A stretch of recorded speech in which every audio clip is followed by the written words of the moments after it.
Joining us now is a group of three very special young men, YULA students who made headlines last week when they bought their math teacher a car after they discovered that he was commuting 4 hours a day, getting home after his kids were fast asleep. So I want to welcome Josh, and Charlie, and if you three could please introduce yourselves. And I know there's a group of five who are not with us.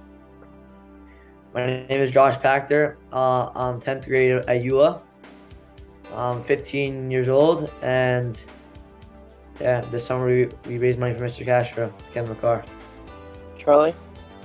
My name is Charlie Leeds. I'm a senior here at YULA High School. I'm 17, and I've also been a student of Mr. Castro's for 2 years.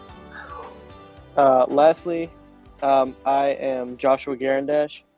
I'm a senior. I'm 17 at YULA Boys High School, and I helped, manage and direct the entire fundraiser. And I also, we were all a huge part in fundraising and to get our teacher a car. I also want to mention, I believe Shimi Jotkowitz and Ben Ziv were not able to be with us. You guys are so special. Some students buy their teacher a nice basket of fruit, maybe a watch. Some students actually misbehave and make their teachers crazy. You guys did the unthinkable, the impossible. This is a huge Kiddush Hashem. And I spoke to Mr. Castro earlier, so I saw a glimpse of what you guys clearly see and respect in him so much. So let's begin by walk us through the moment that you actually presented him with the car. When we presented the car, we have the whole thing on video. We had like an entire, obstacle course of different surprises, if you will. We had a meeting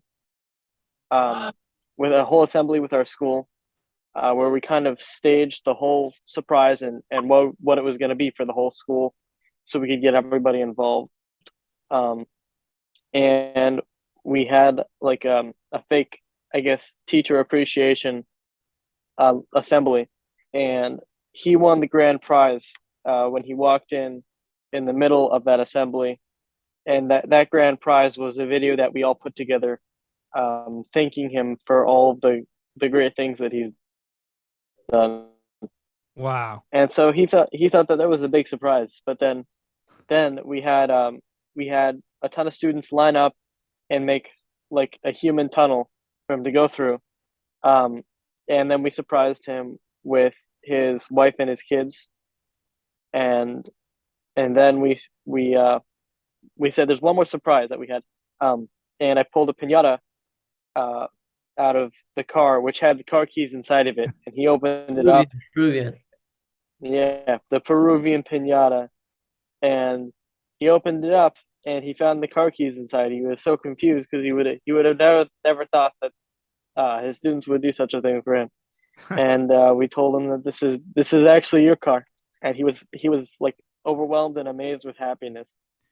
And everyone at that assembly, were they all aware, other than him? On it. Yeah. So I mean, I think majority of the people heard over the summer, or in the beginning of the school year, that this was happening. It was kind of up in the air, and then we finally sat them all down. And before Mr. Castro walked in, we told everyone what was happening. And we explained it and how everything's gonna work and the whole surprise with everything. Now, tell us about some of the background. I mean, you raised $30,000, and am I correct? You found out that he was like commuting, and I asked him, why didn't you just find a closer school? And he said, because I love YULA, I love these guys. So $30,000, he's commuting, he's getting up 4:30 in the morning. He's not seeing his kids until after they're asleep.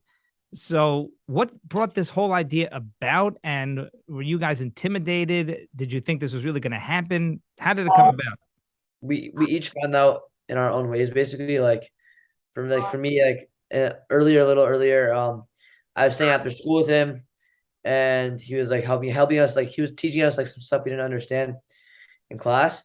And then he said that he had to leave a little early to catch his bus, and then because he takes a scooter to the bus stop, and his scooter broke the day before, so he had to leave a little earlier. So we heard that his scooter broke, and then me and another student went, and we got a couple kids. We chipped in, and we all bought him an electric scooter. We surprised him the next day, and then that's how we found out basically that he was taking a scooter to the bus stop. That's how I found out, and then Josh Gerendash, if you want to, Josh, if you want to say how you found out. Yeah. So I was actually, this was where the entire idea to get him a car, this entire, I guess, campaign started up. Was one day, since he's so devoted to helping his students, he'll sacrifice all of his extra time, any extra time he gets, he spends it to help with his students. And so one day after school, before his bus, before he had to catch his bus, he was helping me, because I needed help with some schoolwork, and I I looked over and I saw him after we were working. He was looking at cars, and I'm very into cars, and so I figured, oh, maybe I can help him get a car. So I asked him a bit more about it. He said, oh yeah, the bus is a long commute. I don't get to see my kids. I don't get to do this, and I'm looking for a car, maybe $1,500, because cars nowadays are very expensive. You wanted something that would just get him to work and back, and so that kind of struck something in my brain, and I thought maybe I could help with this because my mother works in philanthropy, and so I asked her maybe we can do this for my teacher. She works with an organization called the Change Reaction here in Los Angeles, and they're a philanthropic organization, and they help people get things if they need it. And I asked her maybe she can help us with this. And so she raised the idea to her boss, and he had the idea of why don't we do this and make it our thing, and raise the money ourselves, and get into this group of kids, a group of boys at YULA, to help campaign and raise all this money for our teacher to get him and get the car ourselves. So that's what we did. $1,500 that he was going to spend. You could barely buy a steering wheel these days. And it's not like, I joked with him. It's not like you guys bought him like a, 97 Kia. I mean, you got him a Mazda. I think it was a 2020 car. It's a nice car. Yeah. It was very nice. And I believe Josh Gerendash, you made a video, right? I mean, like who were the donors? I mean, were they people you knew? Were they strangers? Well, we had to go like it was like, it's called Give Butter. So it's like basically it's an online website where people can donate from there, and we basically send it out. My mom also is a writer, so she wrote an article about it. She has 2 books also. She has she writes a lot, and she wrote an article on Aish, and then she posted the link at the bottom, and that also helped attract lots of people. That's amazing. So at which point did you start to realize, hey, the money's streaming in, this is going to become reality? Maybe about yeah. What were you saying, Charlie? about a week or two in, we got $1,000, and then the next day there was like $2,000, and then it just kept going, spiraling from 3 to 4 to 4 to 7, 7 to 8, and then kept I going just from there. up one, Yeah. and I saw a few $1,000s, and then I was like, wow. Another, like a slot machine. Yeah. It's like a great feeling. Actually, yeah, it is. In the beginning, I was very concerned because we didn't really start taking off more than $1,000 or $2,000 until middle of July. Is really where it started taking off and skyrocketing. But before then, I was really concerned because I didn't know if we were going to be able to do this, because $30,000 is such a big task for us. I had never made that much money in all the time that I've worked personally, and I thought about like fundraising. You're pretty much asking people if they want to donate money to your cause, and you have to sell them on why they should and why it's a good idea, why they should spend their hard-earned money to donate to your cause. And so also, that's a very hard thing to do. And so what I did, what we did, I would pitch to anyone, random strangers, my neighbors, anyone that I saw I had an opportunity to pitch to. I would pitch the entire campaign, and I would ask them if they wanted to donate. It wasn't until around mid-July time, early July, where we actually got our online donation site, Give Butter, up, so it was harder for people to donate. But after that was up, we started to get a lot more money in. I went to restaurants with my brother, and we asked like the local kosher restaurants if they would donate like a gift card or some credits or something to our cause, so maybe we could raffle off and sell it and collect more money. And so Great idea. I yeah, they did that. We had sponsors. We had Jeff's Gourmet sponsor us for a barbecue, in-person fundraiser that I'll get more in depth into later in this podcast. But we had donors, food donors like that. We also had a food pantry that donated food and drinks to us. So it was really a matter of the more we put ourselves out there, the more people wanted to help, and that was a big shocker, a big surprise for me, because I had never dealt with fundraising. I didn't know how much people wanted to help for my cause, and they saw the importance in it like I did.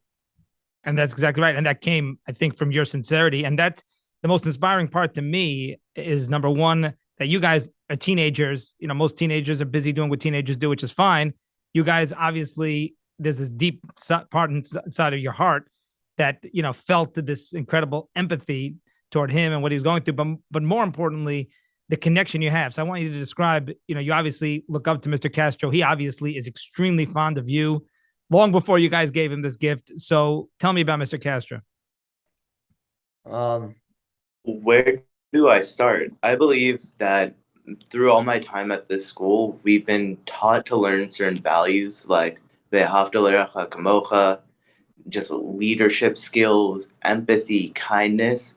And I really believe Mr. Castro kind of just embodies all of those values.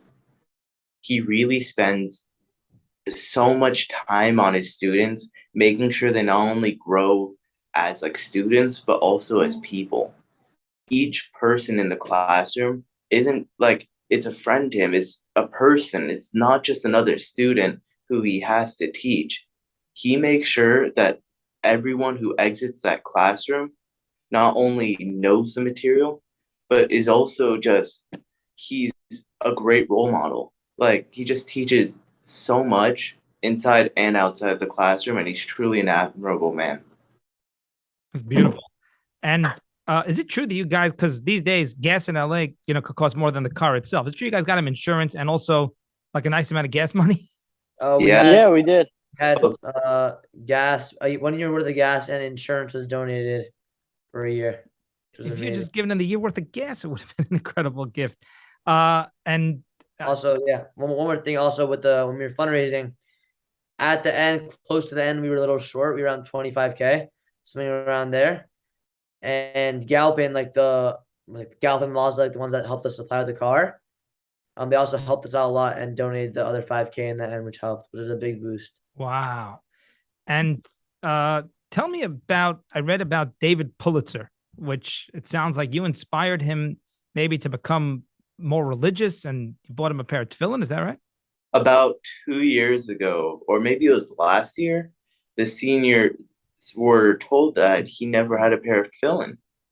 And so, you know, normally, like, sometimes the administration may plant a seed in the students to, you know, just like get the ideas going. But this time around with the students and the tefillin, they heard it, they immediately got together and they got him a pair of tefillin. It was beautiful, and now I'm pretty sure he wears it every day. And he's the best. Also, he was a big part of this too. And since they helped him, and they did so much, and they helped him grow. Right, he was inspired to help. Same thing, and give back basically. So he was very involved with this and helped us a lot. You know, because he saw Mr. Castro. Also, yeah. Just amazing. I mean, it's inspiring on so many levels. An incredible Kiddush Hashem. What are your final thoughts? And I think it was Josh G who alluded to before some more of the details about the fundraising. So if you wanted to share that, now's the time. Yeah. So there was a lot we did in fundraising. We did a lot of, we pitched to a lot of people, and we got close friends and family members, and also total strangers to donate online and through actually going up to people and verbally telling them like what we're doing and if they wanted to help. But we actually also held in-person events on the YULA campus, with the permission of the school, of course. That was Which was amazing. a big yeah, That was a big thing. Especially the gym, Um, facility, everything. yeah. Basketball night, and we hosted a movie night, and then just some random things along the way. Yeah, so we had food there too on the movie night. Restaurant, a local restaurant called Kosher Pizza Station donated, what was it, 10 pies Yeah. for our movie night that we could sell. So we sold individual slices for about $3, $5, I think. And we sold the night before, yeah, the night before for our basketball night, we had a barbecue, and Jeff's Gourmet donated meat, and BB's Bakery, I believe, donated the buns, and we had, yeah, and we had barbecue night, and it was great. We sold that, and we were able to raise money too. I want to come to YULA. I mean, this is just unbelievable. But I will tell you, when it comes to Kiddush Hashem, when it comes to Torah values, I think everybody kind of has their own unique view of, what it means to be from Jew, a Torah Jew. And this to me is what it's all about, is, this kind of story. And you guys are mature beyond your years and gracious and, just care about people. And it's just, it's a very inspiring to see. Thank you. Honestly, my favorite thing though is, even though Mr. Castro got a car, I think the greatest part about it is knowing the person he is. He's only going to use that car to be able to give back more and more to other people. He now has even greater opportunities to do such great things, and I love to see what's coming up for Mr. Castro and what will happen. Yeah, it's amazing. Now he's able to drive his kids to school, spend time with them in the morning on the way to school. Able to get back faster at night, make it back for dinner. And Baruch Hashem, sleep. Yeah. Life-changing thing. Okay, we got Josh Gerendash, Josh Pachter, Charlie Leeds. Not with us is Shimmy and Ben. Thank you, guys. I really appreciate it, and hope to be in touch again. Thank you Josh, so much. Yeah, thank you for having us on. our pleasure. Josh and Charlie on the VIN Podcast.